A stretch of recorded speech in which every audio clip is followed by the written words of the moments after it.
हाय, मी Rucha and welcome to the new vlog of the Rucha and Harshad. आज सोमवार असल्यामुळे माझी सकाळ लवकरच झाली, कारण दोघांचं ऑफिस होतं. मग काय, फ्रेश होऊन लगेच किचनमध्ये आले.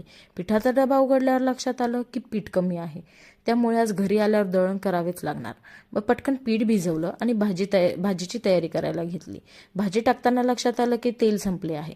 नेमकं ज्या दिवशी आपल्याला घाई असते ना, तेव्हाच एक्स्ट्राचे कामं निघतात. मग तेल बाटलीत काढलं, नंतर भाजीला फोडणी दिली. इथे मी सिंपल फोडणी देऊन भाजी बनवली. ही भाजी तुम्ही कशी बनवता मला कमेंट करून नक्की सांगा. त्यानंतर मी सॅलड कापायला घेतले, कारण जेवणासोबत मला नेहमी काकडी हवी असते.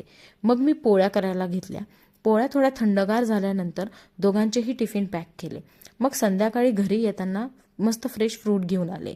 घरी आल्यावर फ्रेश होऊन देवाजवळ दिवा लावला. दिवा लावल्यावर ना घराचं वातावरण एकदम प्रसन्न होऊन जातं. मग पटकन स्वयंपाक करून घेतला आणि मग दळण करायला घेतलं. तशी तर डीमार्टच्या गव्हांमध्ये इतकी काही घाण नसते, पण तरीही एकदा निवडून घेतलं. मग लगेच गिरणीत दळायला गेले. असा होता माझा आजचा दिवस. भेटूया नेक्स्ट व्लॉगमध्ये. तोपर्यंत बाय.